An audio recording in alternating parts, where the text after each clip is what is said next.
Le 9 septembre 2021, Vladimir Poutine et Alexandre Loukachenko signent un accord pour l'intégration de leur pays au sein d'une union économique.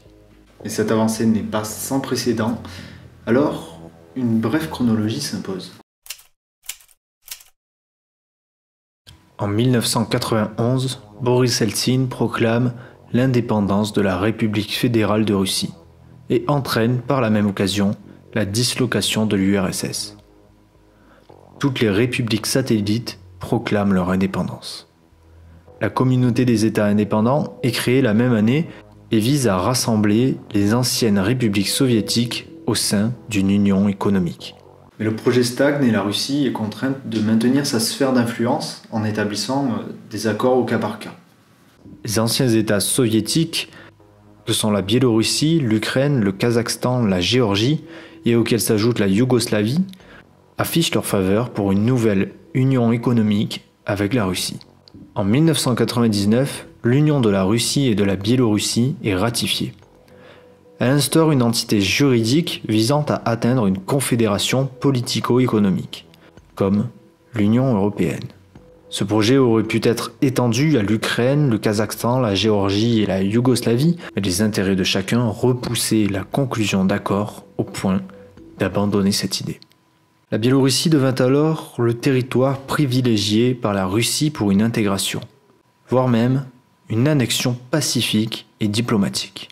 La Biélorussie, qui n'est pas dupe des ambitions du grand frère russe, repousse toujours plus l'avancée du projet pour protéger son indépendance. L'union des deux États est alors dotée d'institutions fantoches n'ayant aucune répercussion du fait de leur inactivité et surtout du manque de compétences qui leur est offerte par les traités. Dès l'entrée en vigueur du traité en 1999, l'intégration s'enlise et n'avance plus. Il faut alors attendre 2007 pour que des avancées mineures soient entreprises.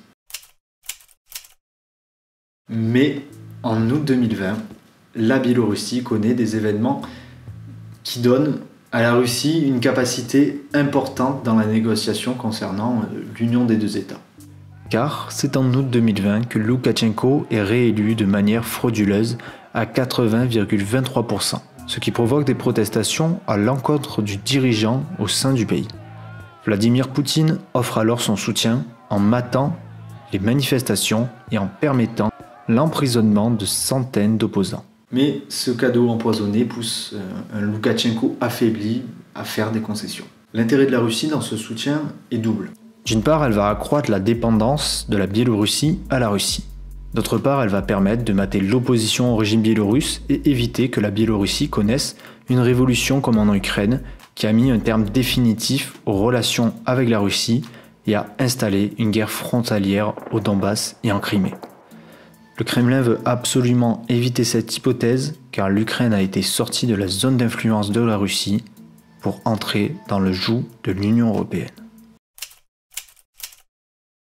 C'est donc le 9 septembre 2021, dans ce contexte, que Vladimir Poutine et Alexandre Loukachenko signent un accord réformant l'union de la Russie et de la Biélorussie. Cela va permettre de renforcer cette union sur le plan économique par le développement de 28 programmes qui ont émergé des négociations.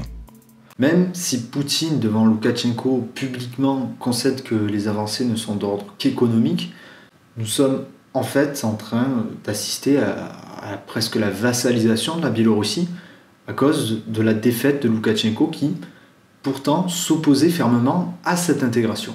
On pourrait donc assister dans quelques décennies à l'effacement total de la Biélorussie qui deviendra un État fantoche aux ordres du Kremlin. Alors elle aura l'apparence d'un État, mais fonctionnera dans les faits comme une république fédérée de la Fédération de Russie, comme le sont la Tchétchénie ou le Tatarstan.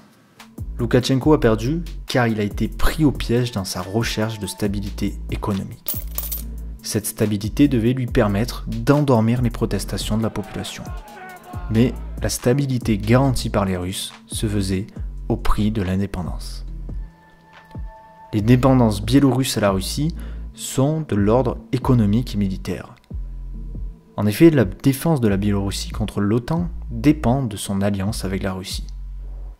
Aussi, la santé de son économie repose sur les cadeaux offerts par le grand frère russe. notamment sur les prix du gaz et du pétrole. La Biélorussie dispose en effet d'une réduction de 30% à l'achat.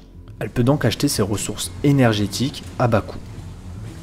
Elle raffine également le pétrole russe pour le revendre au prix du marché et génère donc une plus-value sans même devoir extraire les hydrocarbures. Mais là encore, cette dépendance économique a un coût, car la Russie a prévu de supprimer cette manne de 30% d'ici 2024 dans le cadre de sa réforme financière. Loukachenko est donc obligé d'accepter l'intégration économique voulue par Moscou pour pouvoir maintenir cette stabilité. Cette intégration économique rendra à terme la Biélorussie complètement incompétente dans ses décisions économiques qui seront alors prises par Moscou. À la dépendance à la Russie s'ajoute l'inexistence de liens avec les voisins européens due à une rivalité idéologique. Les démocraties européennes veulent voir tomber Loukachenko et refusent donc tout accord. Le régime de Loukachenko est pris au piège, littéralement dos au mur, entre l'Union européenne qui est le mur et la Russie qui est la seule vision de la Biélorussie, la seule partenaire qui se montre de plus en plus oppressante. Pour ce qui est des intérêts géostratégiques russes, la Biélorussie permet à Moscou d'avoir une frontière directe avec l'OTAN, car la Biélorussie est frontalière de la Pologne et des pays baltes. Cela permet donc d'être plus menaçant que l'exclave de Kaliningrad, avec des frontières plus grandes et une puissance de tir balistique plus étendue. La Russie met alors une pression supplémentaire sur l'Europe. Les manœuvres militaires organisées conjointement par la Russie et la Biélorussie illustrent cette volonté d'entretenir un climat de tension et d'inquiétude. Les manœuvres Zapad 2021 ont d'ailleurs débuté le 10 septembre et sont organisées tous les 4 ans. Zapad 2017 avait d'ailleurs simulé une invasion des pays baltes et de la Pologne, ce qui avait entraîné en réaction une militarisation plus importante de la zone par l'OTAN, ce qui est logique vu la quantité de forces déployées. On comprend qu'ils aient eu un petit peu la pétoche.